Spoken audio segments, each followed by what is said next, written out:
Good afternoon to all those participating on the East Coast, and good morning to those on the West Coast and in the Central Zone. Those who are participating from Europe and Israel, we want to wish you a good evening. We today have one of the most incredible guests. You've heard her before. She's been on the briefings, Michal. And just to give you a little background, Michal for 17 years was a casualty officer. She's one of those angels that takes care of the bereaved families. And we've mentioned that unlike Saving Private Ryan, which probably most of us have seen, there's the famous knock on the door.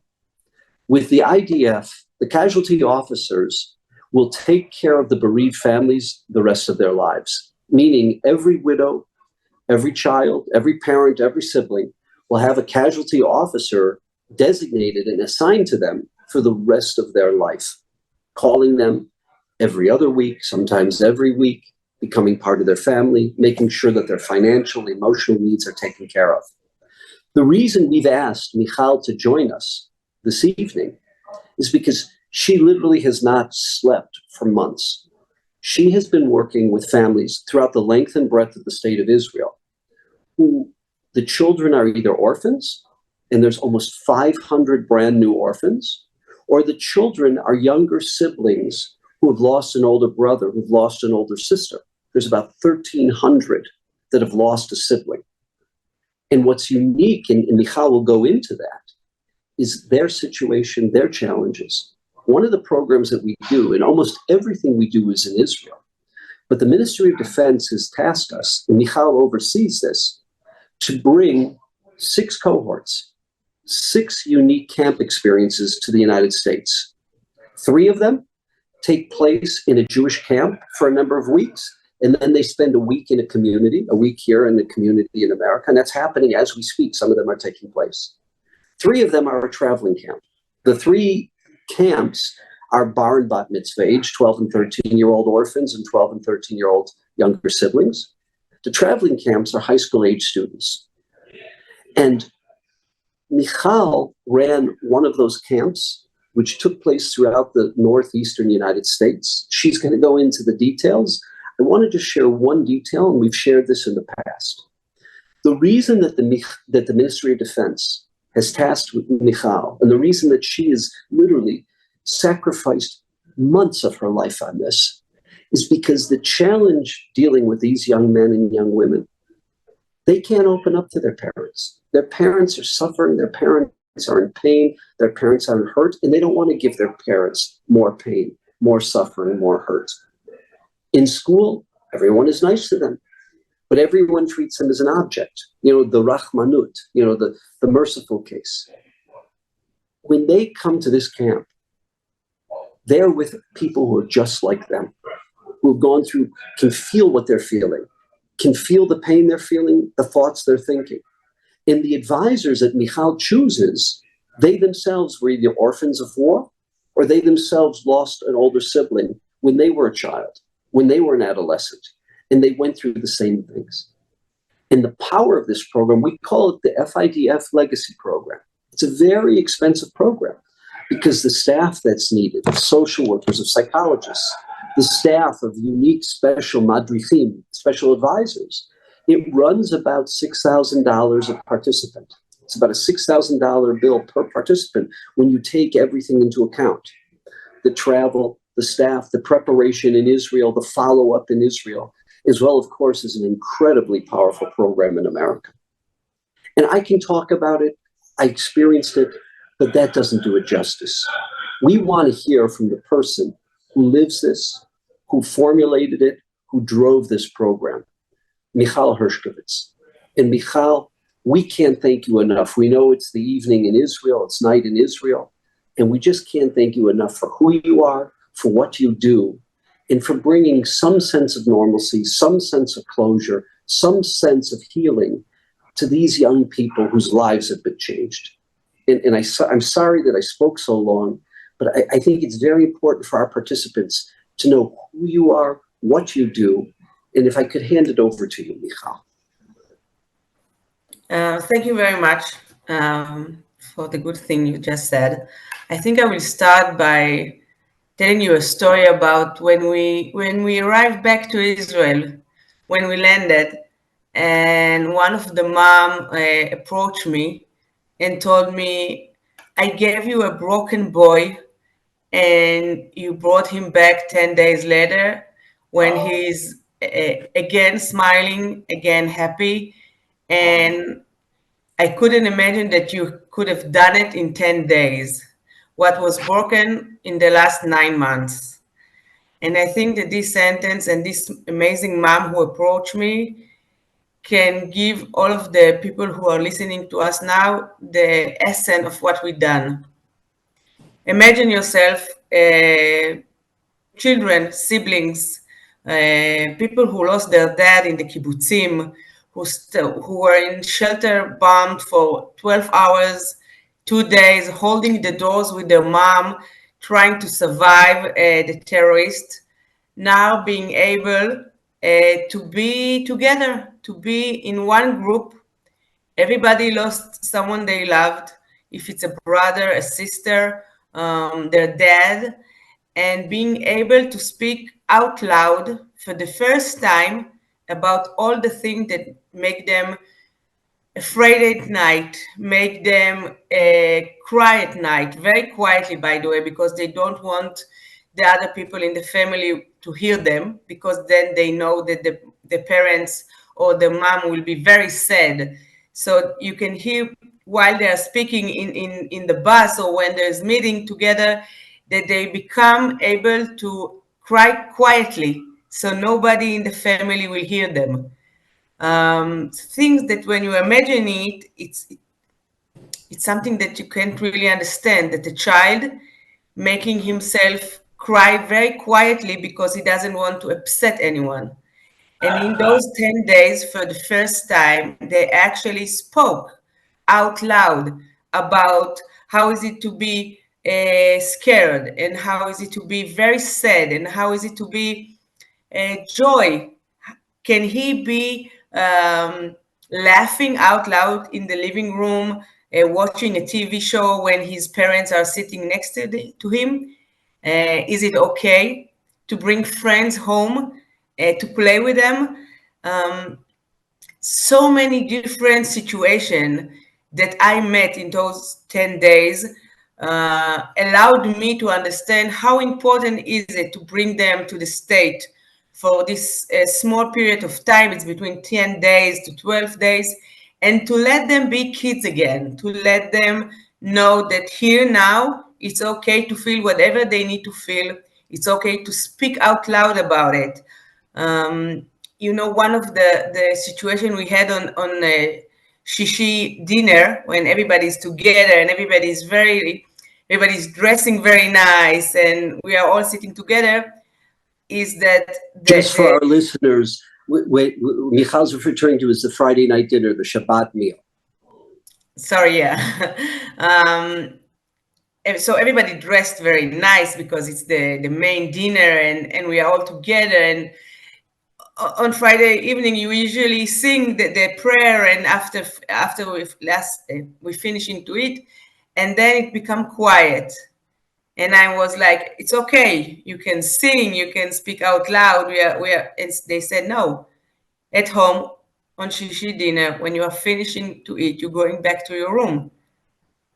And I said, here it's okay. Here you can do it. We can sing together. We can be out loud. We can stay. You don't need to go back to your room. And you can see on their eyes that it's become like, okay, is it approved? Can we laugh here? Can we make joke one each other? Can we? And I said, yes, in this evening, out of all the times, you can do whatever you want.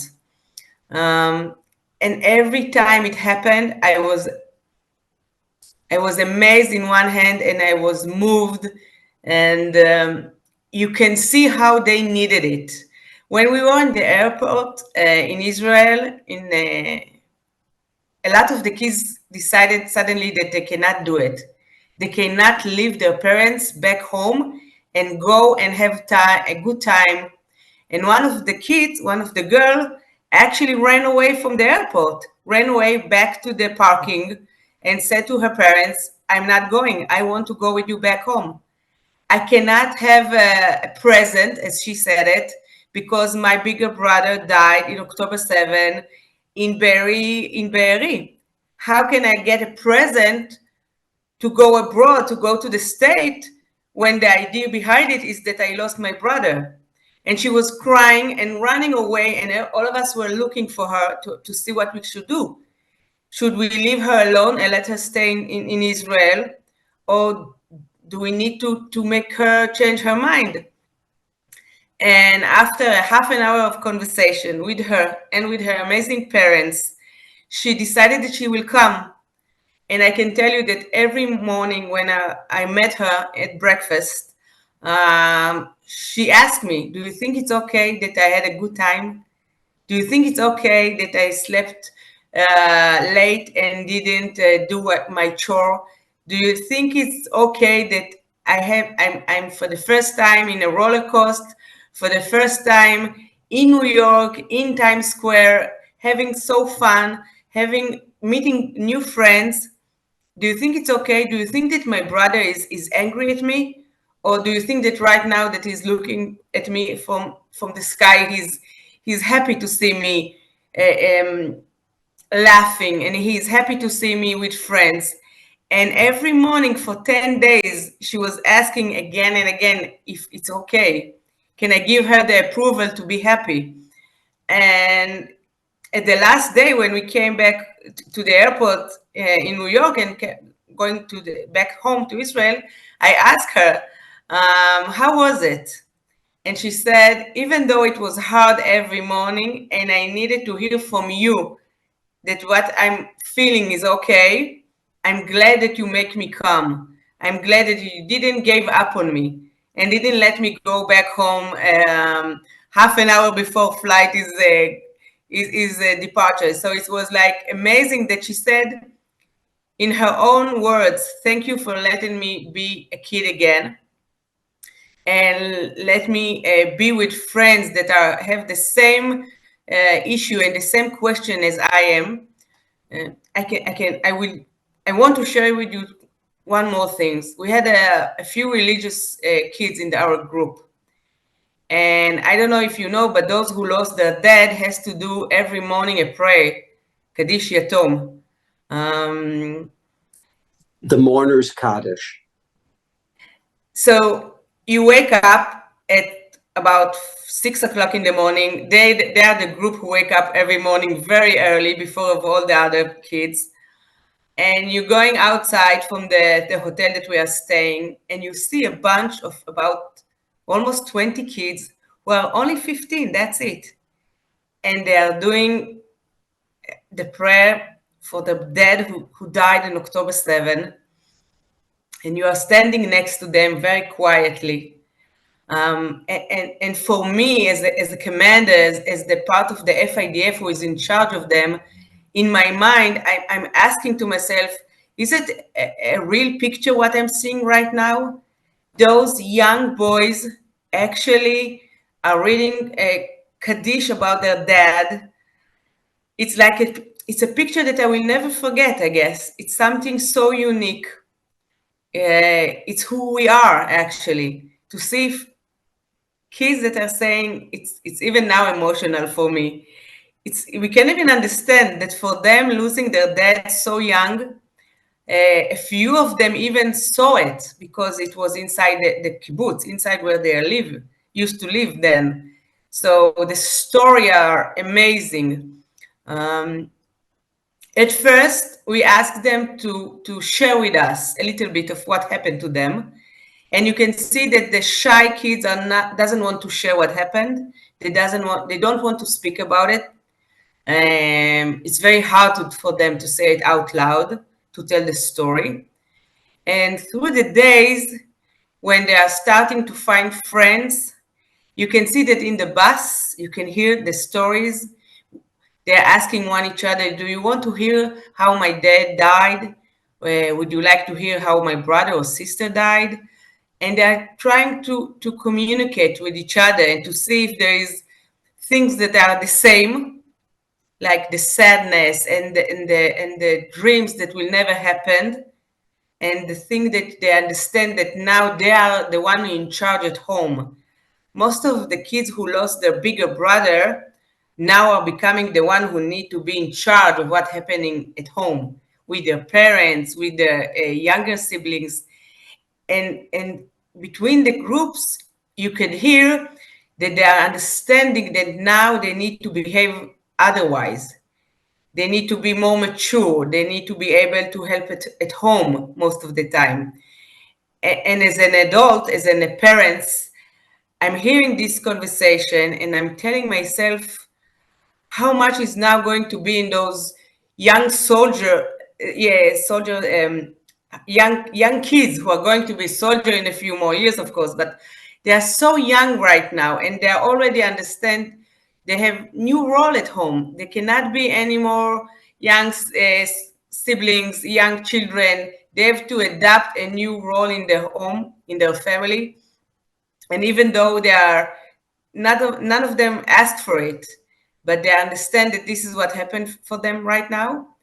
And after the kids finish the prayer, I approach them outside in the balcony and I ask them every morning, how are they, if it's okay, how are they feeling? And they said, you are seeing it for the first time. We are doing it every morning from October 7. We understand that from now on, this is how our life is going to be.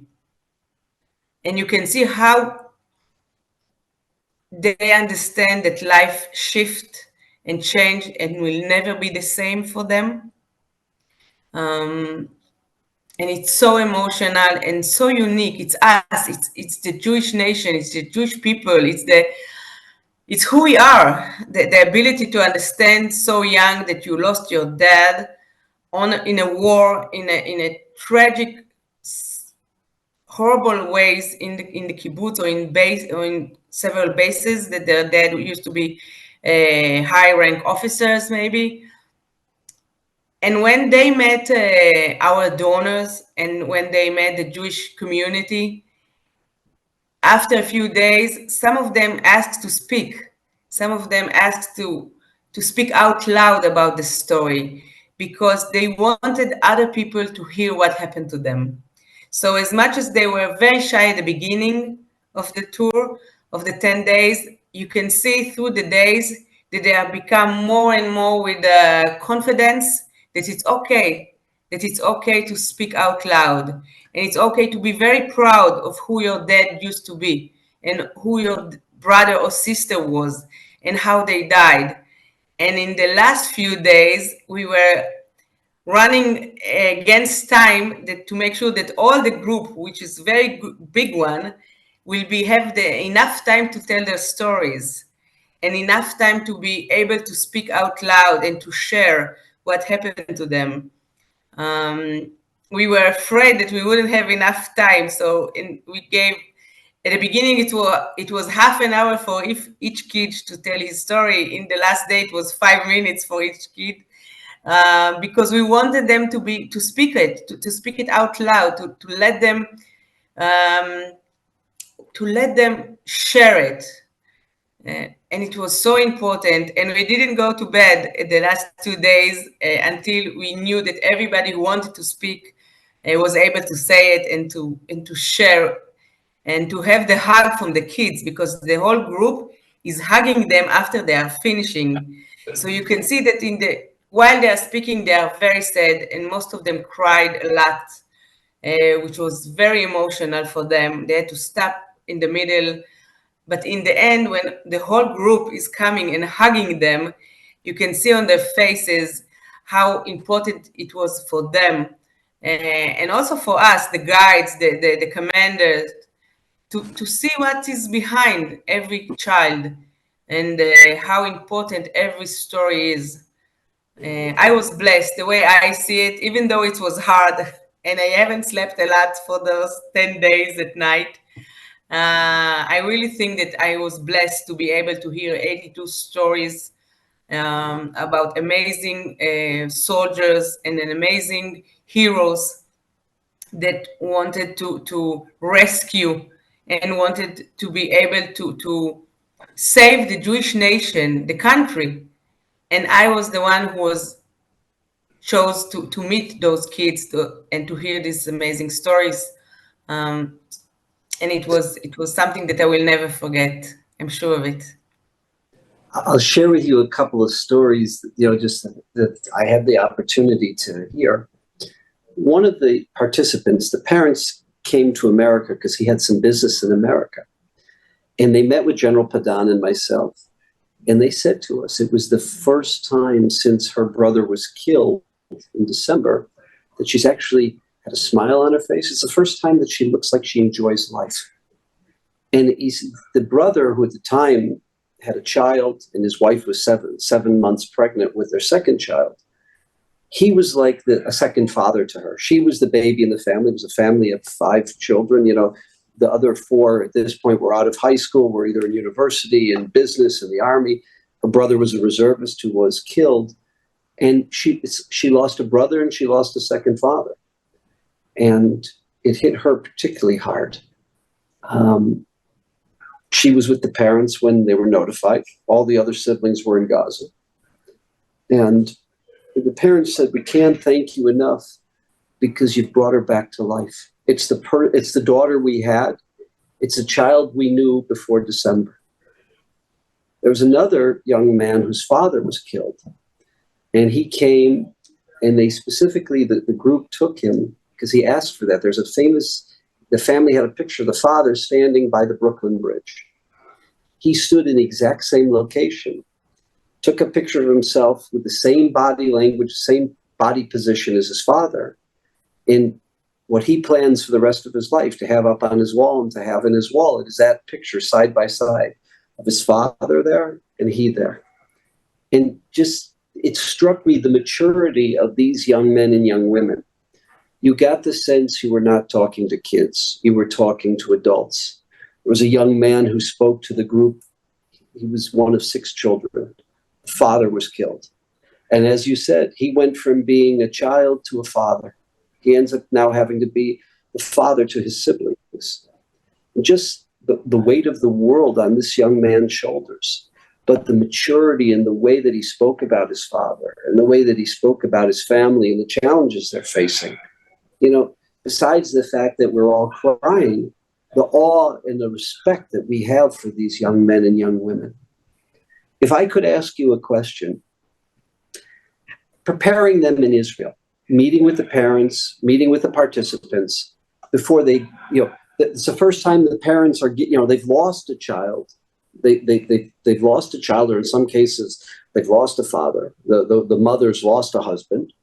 And now the separation anxiety, it's the first time since the murder that this child is now no longer going to be with them. That factor, what do you share with them? How do you prepare them? How do you get them ready for the trip? If you could share that with us. It's very hard. It's very hard for them to let go. And I can share that we are going without phones. The kids are coming without phones to the trip. So imagine yourself, kids without phones. Imagine yourself that you cannot call in a minute and see that everything is okay. And you really need to trust. You need to trust the IDF counselors. You need to trust the IDF commanders, and you need to trust the FIDF, who is in charge of the whole group, and to be able to let go. Because if not, and if the kids will speak with the parents every day, again and again, he won't be able to be with his own group. If his parents will be talking to him all day, every day, he won't be open to hear new things. He will be in his mind, I need to check that everything is okay with my parents. I need to check that my younger sister went to school or went to her friend's house. And them coming without phones really allow them to be out of the box, out of home, without the parents, without the problem at home. As we say, they left everything behind. For the parents, it was very hard. If you have been in the airport, you can see that the parents cry more than the kids, understanding that they have to let go. We promise them that every time a parent will want to speak with their kids, they can call us and we will give their son or daughter the phone and to check that everything is okay. And during the whole 10 days, of course, there is special time for speaking with the parents and making sure that everything is okay. The one thing we understood that we need to make sure that the parents will see that the kids are happy. We open an album on the media, and every day we put inside all the pictures that the guides took about what the kids did in the same day. And in those pictures, you can see that the children are happy. You can see that they are smiling, that you can see that they are singing in the bus and singing in the donor's house. And you can see that they are playing in the pool. And you can see that something changed in the face, something changed. And I know from the conversation that I had with the parents who were very concerned that between one day to the other, the text that I got is, wow, I can see that he's smiling. Wow, I can see that he's having fun. It's amazing. How come he's so enjoying the day in Brooklyn Bridge? And I let in one hand, they let us have the kids without phones, but in the other hand, we make sure that they can see each day what the kids done and make sure that everything is okay. I can tell you that there were a few times that the children were having trouble.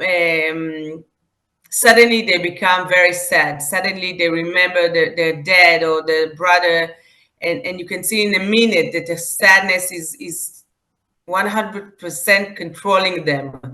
If it's becoming sad inside a group, if it's to go back to they wanted to go back to the room to cry alone, not to cry in front of the other kids. And you are telling them, it's okay, you are with your guide, you are with your commander, you can cry with us. It's okay, you don't have to go quietly to your room to cry over there. You can do it with us, it's okay. We are here just for that reason. And they did it. In the first few days, they wanted to be alone in the corner so nobody would see them. And through the days, it was they will come to the counselor and said, I have trouble breathing. I have trouble to be here. I need a hug. I need someone to speak with. And since the counselor themselves are bereaved, also lost a brother, also lost their dad, the conversation was amazing. He was able to tell this kid, I really do know what you are feeling right now. I was there just 4 years ago. I was there. Well, three of the counselors were brother who lost a brother in October 7. Themselves, 9 months ago, they lost their brother. One of the counselors lost 2 siblings, which is amazing. One sibling died 10 years ago in Golani Brigade in Gaza as a fighter, as a combat fighter. And another brother died on October 7th fighting in the kibbutzim. And for those kids to have a counselor who lost 2 brothers who were combat soldiers in the army, and for him to say to those kids, I can tell you that life is continue. The sadness will be with you forever. The thing that you always will think about, the thing that you miss, that you will not do with them anymore, you will every day you will wake up thinking about it. But in the same sentence, he also said, and you will wake up and you will go to school and you will go to the army, to the IDF as he is. And life will go on, and you can, it's okay. It's okay to wake up in the morning, and it's okay to still be awake about life, about handling what's happening to you. And it was amazing when he stood up and told the story about how he lost his second brother. I can tell you that if I can capture this moment of their eyes, of the whole group, by the way, even me, it's something that I will take for the rest of my life, and I'm sure that those kids will also do it. He told them how it is for to be with the parents, how it is to be with. There were 6 kids then. There are 4 now. All of them were combat fighter. All of them were in the army. The younger brother is going to come in one of our group. One of the next group who are coming to the state. His younger brother is coming with us. And he said, if my young brother could have come to this delegation to enjoy, to be with his own kind of kids, you can do it also. It's okay. He was like giving them the approval that it's okay. And none of us can do it as he done it. And I think that forever they will remember him. They will remember how he told them that even though life going, you wake up in the morning and you can see the birds singing and everything is okay, and everybody around you go to school, go to work, and for you are feeling like, how come it's happening? How come they are not feeling the same as I feel? And he explained to them how life is going to be not the same, because it will never ever be the same, but how you learn again to walk, how you learn again to speak out loud about what happened to you, how it's okay to feel whatever you feel with sadness and grief controlling you in a minute, and how it's okay to cry every day for a few minutes and stay alive and stay with the joy and with want to be able to live. And it's not a contrast, it's together. It's like he said it in Hebrew, it's the kol havila, which means it's the whole package. You can cry in the morning and you can be happy through the day, and when you go back home and go to sleep at night, the minute your head will be lying in the pillow, you will remember in a minute everything you thought you forgot about your brother, but you will never really forgetting anything. You just need to handle the day, and in the end, when you're going to sleep, everything is coming back and it's okay. And it was amazing. It was amazing. It really was. It's something. One of the things that you taught us, and this is a program FIDF has been running for many, many years, but in previous years, we'd have 1 group, 2 groups a summer. The Ministry of Defense is now asking us a minimum of 6 for each and every year. You said to us that the friendships, the relationships made on this program, they will be relationships for life, because these are the kind of friends that can connect to each other in a way, in a deep way, that you can't connect with someone who hasn't been through what they've been through. And I remember you taught us that in the past. And I'm sure, now that I think we're on the 3rd group that's in the States at this point, you're seeing that happen already. Yeah, you can see that we have a group on WhatsApp. You can see that they're every day, the whole day, even at night, because they are not in school right now. They're speaking to one each other. They're asking, "How are you?" They are meeting each other. We can see that they are meeting each other. They're taking the train inside Israel, finding a place in Tel Aviv. Those who live in Jerusalem, those who live in Haifa, from the whole countryside, they are coming and meeting one each other. Their parents are now meeting. They found one of the amazing story that we learned. We had two boys who are telling their stories. One of them is from the kibbutzim, who lost his dad, and one of them lost his brother in the kibbutzim. And both of them are telling the story, not on the same day. And only when the second one finished his story, the counselor and the commander realized that it's the same story. What I mean when I'm saying it's the same story, the kid who lost his brother is telling the story how his brother was trying to get to a special house inside the kibbutzim to rescue a family. And the kid who lost his dad in the kibbutz is sharing the story how they were in the phone with the army, with the IDF, explaining the soldier where the house is. And then you understand that they died. The soldier who came to rescue died on the porch of the family of the kids who told the story how his dad left the house to find weapon inside the kibbutz and left his mom and him alone in the shelter.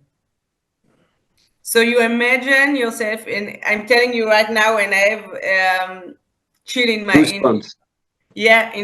it was amazing, and the counselor and the commander are looking to one of each other inside the group and understanding that the two stories are connected, and the kids didn't know about it. They didn't know each other.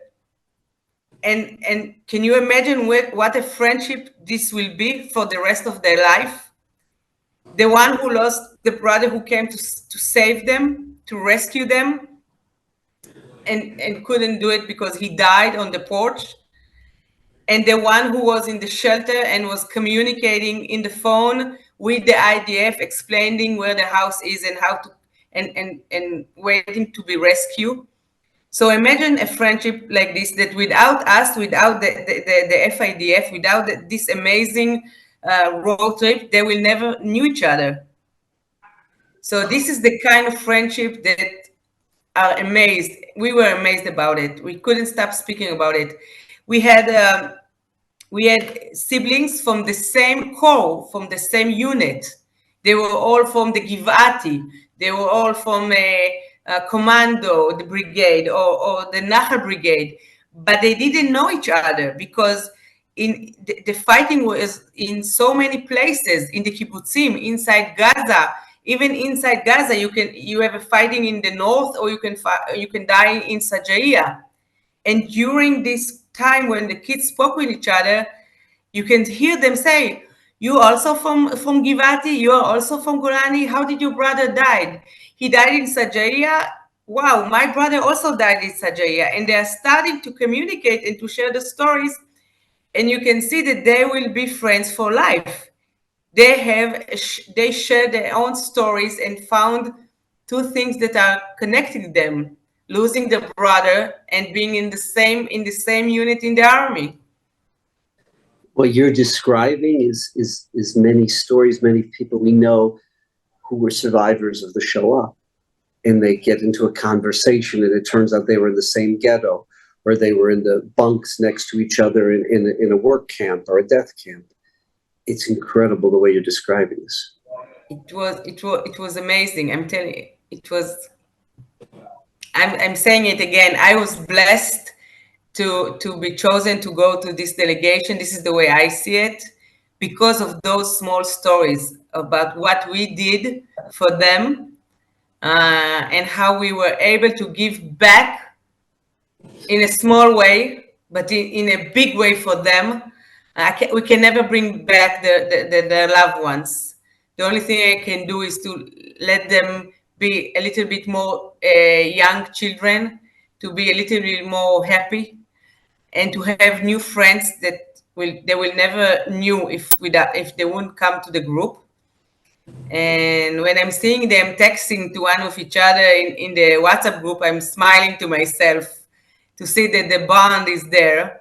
And I see that the parents are speaking also and meeting together also, which is quite amazing that the parents are now bonding because of the children. So it's not just that the kids will have friends for the rest of their life. It's that the parents will be able to find people to speak with them and to share with them what they are feeling. So we did good. We did good in two different ways that somehow connect. And the story were amazing. I'm sure that you remember that last time I spoke about how the IDF is giving the notification to the family, how there is the knock on the door, and what happened after. And in one of the time when we were like 3 hours on the bus coming back to the hotel, one of the conversations that were back in the bus you see how all the cool kids are usually sitting on the back of the bus. And the conversation was, where were you when the knock on the door was heard? I'm saying it again. They were sharing, each one of them, where were you at home when you heard the knock on the door? So you can understand how hard it is and how they remember the knock on the door that changed their life forever. And each one of them shared, I wasn't at home, I was at school, my aunt came and picked me and I didn't understand how come she's coming in the middle of the day to bring me back home. A few of them were alone at home, the parents were at work, and they opened the door and they're seeing 3 officers coming inside the house and asking where your parents are. Some of them saw how the parents are collapsing in front of them and not understanding what is happening, and just realize that something very bad happened if your parents are collapsing in front of you. So for 3 hours, I was sitting very quietly and listening to the conversation about the most horrible day in their life, the day that life changed forever, the day that the IDF came and gave them notification that their loved ones died, killed, murdered, and they are sharing it. And I can tell you for sure that without this group, they will never share it out loud. They will never speak about it out loud. They will never allow themselves to be so fragile. And so one of the kids even remember expose those raw emotions. I'm sorry, to really expose the most intimate, raw emotions. I apologize for interrupting you. No, exactly. You found the right word, expose. They let themselves to be exposed to the injuring, to speak out loud about it again is to the live pain it again. And the hurt. Yeah. And they did it, and they start speaking about it by themselves. Nobody asked them question. Nobody from the guides or commander told them, now let's speak about how was it for nothing. Them as a group started to speak about it.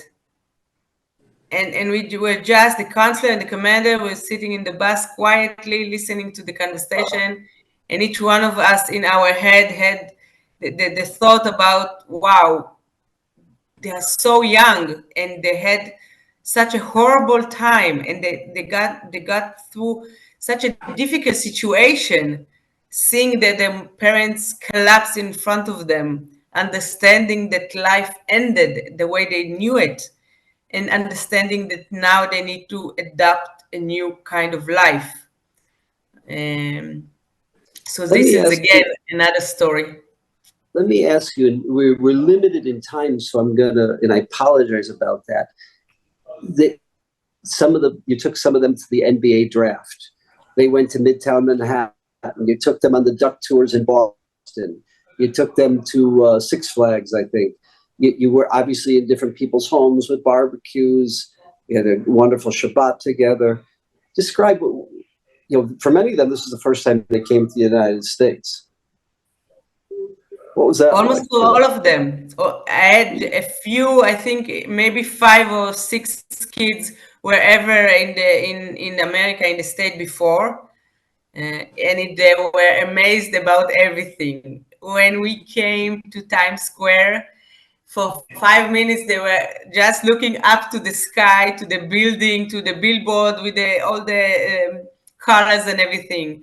When we came for the first time to Six Flags, we were the first people who came to the park and the last one who left the park, because the kids wanted to stay more and more and more. Every time they had a new experience in America, it was something. We went to Central Park, they took the shoes off, and wanted to walk on the grass without the shoes. We took the bike tour and they did another round and another round on Central Park. And then we told them, you know, the park is very big. You cannot see everything in one day and even not in 1 hour. And said, no, it's okay to go around in the same circle again and again, just so we can say that we've been in Central Park. So every place we went through, they took the most of it. They didn't left 1 minute without doing something. You can really see how they appreciated being in new places, in the house of the donors. They were amazed about how the houses in the state are so big, not like in Israel when most of us living in apartments. And the amount of green around us, the idea of everything is very green, everything is very happy. Now in Israel, it's becoming yellow because of summer, and over there everything was so green and nice. And the idea of having rain in the middle of a sunny day, it was amazed. They were amazed. But how come we are in the summer and it's so hot outside? How come there is rain? And they went outside. I have to share with you. In one of the days, it was raining outside, and the only thing they wanted to do is to go out and to stay out in the rain. They were. What was their so sense in terms of seeing that there's so many American Jews and American Christians that care about them and care about Israel? What was their perception there? It's warmed the heart.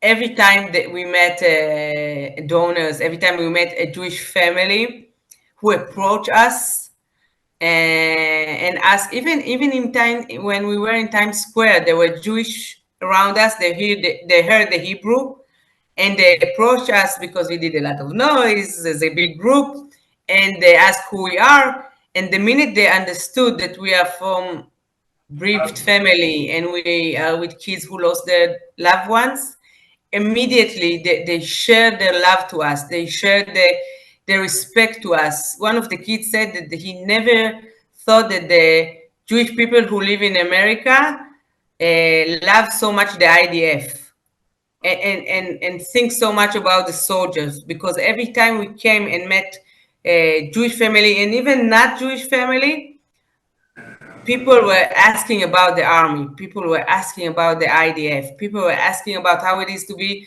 a brother of a combat fighter soldier, how it is to be a daughter of the, we have kids from the Shin Bet who were with us, who lost their dad. How it is to grow up. Shabak, that's the Israeli version of the CIA. So Mossad would be the FBI, Shabak would be like the CIA. Sorry. Yeah, exactly. So when they learned that we have kids who lost their dad and used to have this kind of service, they were amazed. Wow! Like one of the women that hosted us said, "I only saw this kind of people in the movies, in the television, and your father was one of the was a person that I used to see on TV." So I apologize. I said it wrong. I'm sorry. Mossad is the CIA. The Shabak is the FBI. The Shabak is internal. It's the FBI. Internal, Mossad is external CIA. I apologize. I'm just going to say, Michal, only because we're at the end of the program, we're going to bring you back. If there's so much that you can share with us, with your permission, we want to invite you back for another briefing. It's just that I'm getting the plug that we have to shut it down at this point. No problem. Before I ask you to say the last words, just want to share with everyone, we have a huge funding burden for this program. This program is a must, as you hear from Michal, how crucial this program is and why the Ministry of Defense has tasked us with this program. And by the way, there are many others. There's a program where they take as families, they take micro-demographics as families and taking them for retreats. But this is specifically for the FIDF.org. When you go on our website, you'll see for the Legacy program. We call this program Legacy. Again, it's for orphans and for younger siblings, bereaved siblings who've lost an older brother. We are in a very, very significant need to fund this program. please go to the website FIDF.org, and understand if you go to the emergency campaign, every dollar which is covering this, every dollar that you give towards this program is going straight to funding the program. There's no overhead on that. It's a huge responsibility, it's a huge burden, but it's only one of 5 programs. It's only one of 5 programs that we're doing for bereaved families, for funding the bereaved families. And it's the one of the 5 that actually takes place in the United States.